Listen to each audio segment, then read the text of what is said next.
Olá, shalom a todos, bem-vindos ao Viagem na Bíblia. Hoje faremos uma jornada de imersão na história e na arqueologia bíblica. Conheceremos uma das 3 cidades que rejeitaram a mensagem de Jesus na região da Galileia. Viagem na Bíblia, com Clério Croc. Hoje conheceremos as ruínas da cidade bíblica de Corazim, na Galileia. Corazim, juntamente com Betsaida e Cafarnaum, foram as 3 cidades mencionadas no Novo Testamento como onde mais Jesus operara os seus milagres. E pelo fato de não terem se arrependido, Jesus as repreendeu severamente. Conforme registra o Evangelho segundo escreveu Mateus, no capítulo 11 e o versículo 20. Passou então Jesus a repreender as cidades nas quais ele operara numerosos milagres, pelo fato de não se terem arrependido. Ai de ti, Corazim, ai de ti, Betsaida, porque se em Tiro e em Sidom se tivessem operado os milagres que em vós se fizeram, há muito que elas se teriam arrependido com pano de saco e cinza. E contudo vos digo, no dia do juízo haverá menos rigor para Tiro e Sidom do que para vós outras. Também encontramos no Evangelho segundo escreveu Lucas, no capítulo 10, versículo 13 a 15. Ai de ti, Corazim, ai de ti, Betsaida, porque se em Tiro e em Sidom se tivesse operado os milagres que em vós se fizeram, há muito que elas se teriam arrependido, assentadas em pano de saco e cinza. Contudo, no juízo haverá menos rigor para Tiro e Sidom do que para vós outras. Vamos então conhecer a cidade de Corazim e para isso vamos chamar diretamente de Israel a nossa guia israelense Raquel Felinkoski.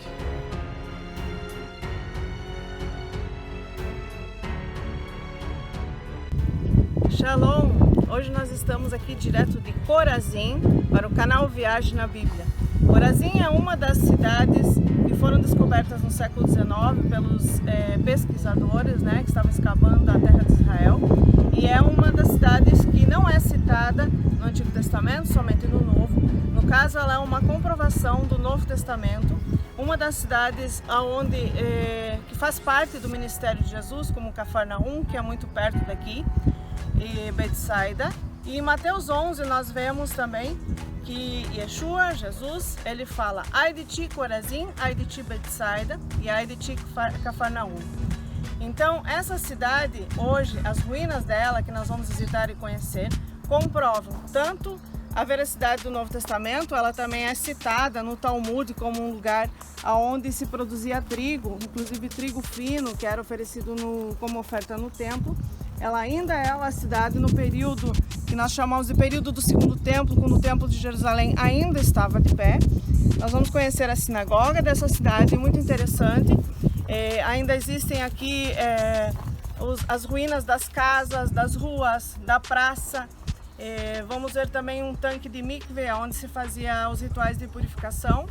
E vamos conhecer um pouco dessa cidade, que se torna extremamente emocionante caminhar por aqui, sabendo que Jesus caminhou por aqui, que ele ensinou nessa cidade e que essa cidade ficou por quase 2000 anos escondida.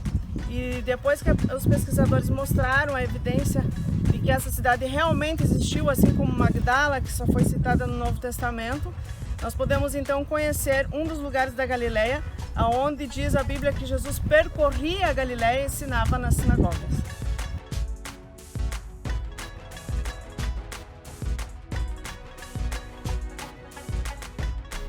Estamos agora numa estrutura aqui, de uma casa chamada Beit Kshatot. O que é Beit Kshatot? Kshatot são esses arcos aqui, que vocês estão vendo. Aqui está mostrando a estrutura das casas típicas aqui de Corazim. E aqui eles não construíam muito com madeira. Vocês veem que o telhado também está com pedra de basalto.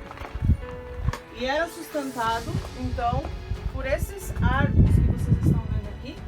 Kshatot em hebraico é arcos. E aqui nós vemos como eram construídos esses arcos de pedra. Nós vemos que sempre tem uma pedra central, essa chamada pedra do ângulo.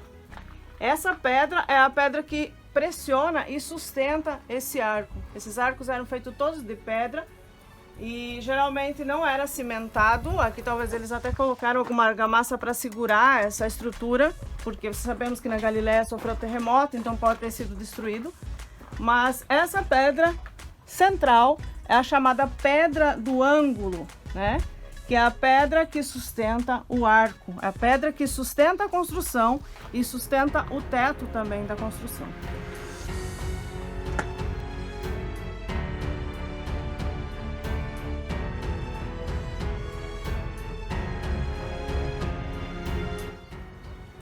Agora nós estamos aqui em frente a uma possível casa, residência de alguém que era mais abastado, né? Que tinha mais dinheiro, porque eu queria mostrar para vocês um mikve.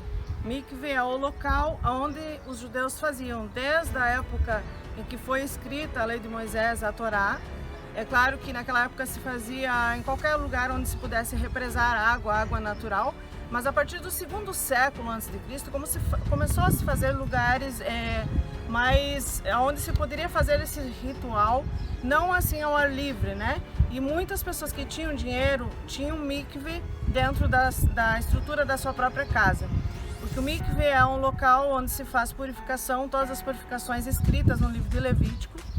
E no período do Segundo Templo se tornou quase que uma obsessão a questão dos mikve. Tanto que o mikve é algo que caracteriza um lugar judaico dessa época. Nós vamos descer e ver esse mikve, que fazia parte da residência dessas pessoas que moravam aqui. Era um mikve particular, mas sempre existiam muitos mikves públicos, né, locais públicos. Então aqui ainda se pode ver um mikve como na época do Segundo Templo. A pessoa descia e ficava com o corpo totalmente imerso na água. A água tinha que vir de alguma fonte natural, ou da chuva, ou de algum córrego, ou de alguma fonte, que fosse água viva, né? Que não fosse uma água que viesse de forma artificial. Ao redor do Segundo Templo de Jerusalém existiam muitos mikvaot como esse, né? Muitos tanques de purificação como esse. Por quê? Porque para entrar no templo tinha que primeiro se purificar todo o corpo para depois poder subir ao monte do templo. Aqui em Corazim foi encontrado esse e foram encontrados outros mikvaot em locais, digamos, mais públicos. E isso demonstra que a pessoa que morava aqui nessa residência era uma pessoa que tinha bastante dinheiro.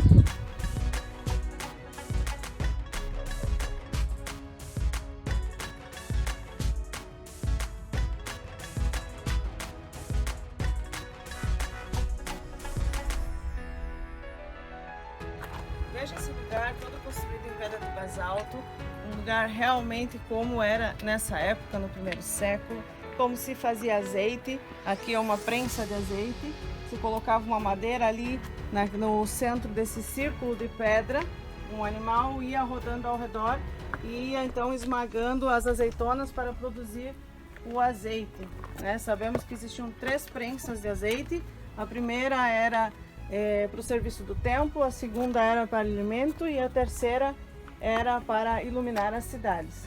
Aqui então, em hebraico isso é chamado de Beit Bad, é um lugar de prensa de azeite. Nós estamos agora em frente à sinagoga de Corazim. Essa sinagoga, pela arqueologia, ela é datada do final do 4º século, com essa abertura magnífica. Nós só vemos aqui 2 portas, digamos, uma maior e uma menor, mas ela tinha uma porta central maior, como essa que vocês estão vendo, e para o lado direito mais outra entrada como essa que vocês veem na esquerda. Essa é uma arquitetura típica das sinagogas do período da Mishnah e do Talmud, ou do período bizantino. Ela foi toda construída em pedra de basalto, como vocês veem. A cidade toda foi construída em pedra de basalto, que é uma pedra que deriva de vulcão, né?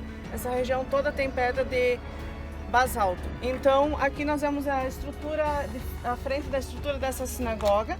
Ela era uma sinagoga enorme, como vocês podem ver no desenho aqui, que foi feito pela arqueologia. ela era uma sinagoga de 2 andares, muito grande, com colunas altas, e tinha um andar superior.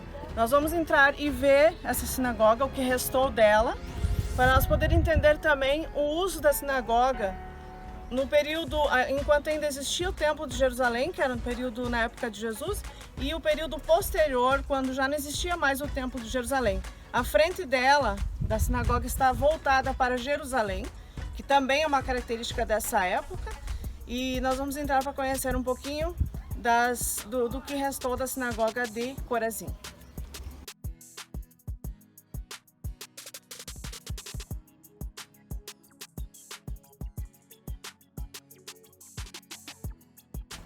Eu estou aqui na frente de um dos achados mais impressionantes desse período. Em todo Israel, na sinagoga de Corazim, encontraram essa cadeira aqui, que é chamada de cadeira de Moisés. Foram encontradas somente em 2 sinagogas de Israel do período bizantino cadeiras como essa, que foi aqui em Corazim e também na sinagoga de En-Gedi, lá perto do Mar Morto. Qual o significado dessa cadeira? Você vai lembrar que em Mateus 23, Jesus fala: os escribas e fariseus se assentam na cadeira de Moisés. Escutem o que eles ensinam, porém não façam as coisas que eles fazem. Por quê? Porque ali Yeshua estava falando sobre a hipocrisia da religião. Não vamos confundir que às vezes as pessoas pensam que os fariseus, os prushim, como eles eram chamados, que significa os separados, é sinônimo de hipocrisia. Não é isso. O que acontece é que na religião, quando as pessoas passam a ser admiradas pela sua posição religiosa, muitas vezes as pessoas agem de maneira hipócrita. E era isso que Jesus se referia. Ele disse: escutem o que eles falam. Por quê? Porque quem se assentava numa cadeira como essa tinha autoridade para falar, era a pessoa que tinha autoridade para ensinar. Você sabe muito bem que nas sinagogas do primeiro século, por exemplo, como em Magdala, que é uma sinagoga que foi encontrada muito recentemente, que nos mostra como era a sinagoga na época de Jesus, as pessoas liam a Torá, ou a parte dos profetas, no centro da sinagoga, numa pedra. Se você ver o vídeo do Viagem na Bíblia de Magdala, você vai ver direitinho como isso acontecia. E nós podemos ler no Evangelho de Lucas, capítulo 4, quando Jesus estava em Nazaré, na sinagoga, diz que ele leu o rolo da Torá, né? Ele leu uma parte dos profetas, do profeta Isaías, que se chama Haftará, que é uma parte conjunta com a leitura da Torá de cada Shabat, de cada sábado. E ele devolveu o rolo, porque o rolo era guardado num local separado, e se assentou para ensinar. Então o que acontecia? A pessoa que ia ensinar no Shabat, ela lia a parte da Torá, a parte dos profetas, e se assentava numa cadeira como essa, que era uma cadeira de honra, para ensinar. Como nós sabemos, essa chamada cadeira de Moisés, a cátedra, né, em latim, era um lugar de honra, um lugar onde se assentava alguém que era honrado, inclusive ela ficava num lugar elevado. Vocês lembram também que Jesus fala que os fariseus amavam os primeiros lugares nas sinagogas, né? Eram esses chamados primeiros lugares nas sinagogas, os lugares de honra. Essa cadeira, a original está no Museu de Israel, mas ela tinha uma inscrição, que vocês podem talvez ver ainda no vídeo aqui. Ela tinha uma inscrição em aramaico que dizia, para lembrança de um homem chamado Yuden Ben Ishmael, que ele construiu as colunas dessa sinagoga e as escadas na verdade eram os assentos onde as pessoas sentavam ao redor da sinagoga, como você pode ver isso claramente na sinagoga de Cafarnaum. Mas aqui também ainda tem um restinho aqui, nesse cantinho, onde as pessoas sentavam ao redor. As pessoas não sentavam como numa igreja em bancos dentro da nave do templo, sentavam ao redor. E ele então construiu com seu próprio dinheiro as colunas dessa sinagoga. Essa sinagoga tem 12 colunas no estilo iônico, né? Essa aqui é a parte que sustentava o segundo andar dessa sinagoga, como eu mostrei antes do desenho para vocês. Então era uma sinagoga bem requintada e as pessoas sentavam ao redor. Hoje as sinagogas têm bancos, talvez uma influência da Europa, das igrejas cristãs da Europa, mas nessa época também não havia, até esse período não havia divisão entre homens e mulheres. as pessoas sentavam com a família, todo mundo junto, para ouvir a explanação da Torá. Aqui nós temos um achado muito impressionante que deixou famosa a sinagoga de Corazim, que é essa escultura da Medusa. A Medusa é uma personagem da mitologia grega. Foram encontradas nessa sinagoga até o período bizantino muita influência grega, até mesmo de divindades, do zodíaco. Foi encontrada na sinagoga de Beit Alfa, foi encontrada o Deus Sol dos romanos no centro, no piso da sinagoga, no mosaico. Essa sinagoga aqui ela não tem mosaico no piso, mas foram encontradas muitos desses enfeites que eram esculpidos na pedra de basalto. E aqui então, surpreendentemente, nós vemos a Medusa, que é um personagem da mitologia grega, né? Nessa sinagoga, que é entre o quarto e o quinto século depois de Cristo. Mas já existia uma sinagoga na época do primeiro templo, né? Na época do primeiro século aqui em Corazim, porque era um assentamento, era uma localidade judaica totalmente comprovado, né? Porque o mikve, como eu falei, é uma comprovação de que aqui viviam os judeus. E a sinagoga no primeiro século, quando o templo de Jerusalém ainda estava de pé, era um local mais social, era um local de estudar a Torá, de se reunir, de planejar algumas coisas sobre a comunidade. Não tinha esse elemento sagrado como ela passou a ser depois da destruição do Templo de Jerusalém, porque era, digamos, um local onde as pessoas se reuniam durante o ano. E existiam então as 3 festas de peregrinação que as pessoas precisavam ir a Jerusalém, levar as ofertas e sacrifícios. E durante o restante do ano, a sinagoga era um local central para as comunidades judaicas até a destruição do Segundo Templo.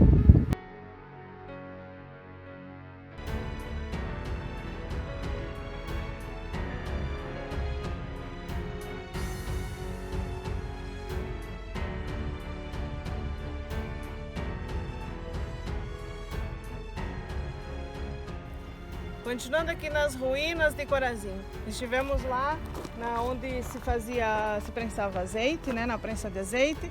Depois estivemos nessas casas que são chamadas de Beit Chatot, que se mostra a estrutura da maneira como se construía em Corazim. E aqui nós vemos que a cidade ela tinha frente para esse lado. Não sei se consegue ver ao fundo, lá está o Mar da Galileia. Esse azul que você vê no fundo é o Mar da Galileia. Então ela era direcionada para cá, provavelmente lá era a frente da cidade. A cidade ainda não foi toda escavada, mas o pouco que a gente viu já é super interessante, super emocionante. Aqui nós estivemos na sinagoga e agora nós vamos para aquela parte lá que era a parte central, digamos, a praça da cidade de Corazim. Nós estamos aqui num lugar central da antiga Corazim. Essa praça, digamos assim, era um lugar central onde existiam edifícios públicos ao redor. Lá de novo você vê a estrutura de arcos. E é extremamente emocionante caminhar aqui, porque possivelmente essa estrutura, esse piso de basalto aqui, ele pode estar aqui desde o primeiro século. Isso significa que, como era um lugar central, possivelmente, muito possivelmente, Jesus ensinou bem aqui nesse lugar ele ensinou, bem aqui nesse lugar ele curou, fez sinais. E é por isso que a Bíblia diz que haveria menos rigor para Sodoma, aquela cidade tão, digamos, considerada uma das piores cidades que existiu em toda a história do mundo. Haveria menos rigor do que para Corazim, Cafarnaum e Betsaida. Por quê? Porque elas viram sinais, elas viram milagres. Então, nesse lugar aqui, a gente se sente muito emocionado pelo fato de que Corazim, com certeza, é uma vila, uma cidade do primeiro século.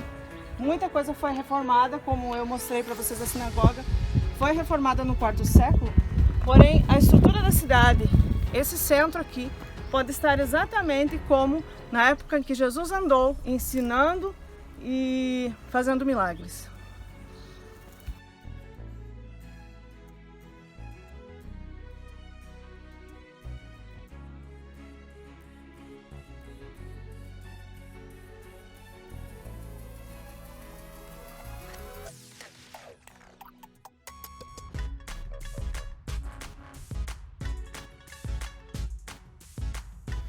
Chegamos ao fim de mais uma jornada bíblica. Queremos agradecer a Raquel pelas importantes explicações sobre esse lugar bíblico que conhecemos hoje. Também queremos agradecer a você que chegou até aqui. Se gostou do nosso conteúdo, deixe o seu gostei, o seu comentário, as suas dúvidas, compartilhe com seus amigos e não deixe de se inscrever no nosso canal.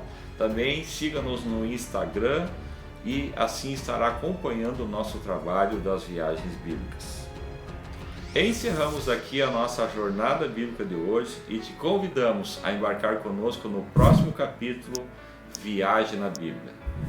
A Sion Tour te leva a conhecer os lugares sagrados das páginas da Bíblia. Entre em contato com a nossa equipe e veja nossos pacotes de viagens. Sion Tour, o seu sonho é o nosso também. siontour.com.br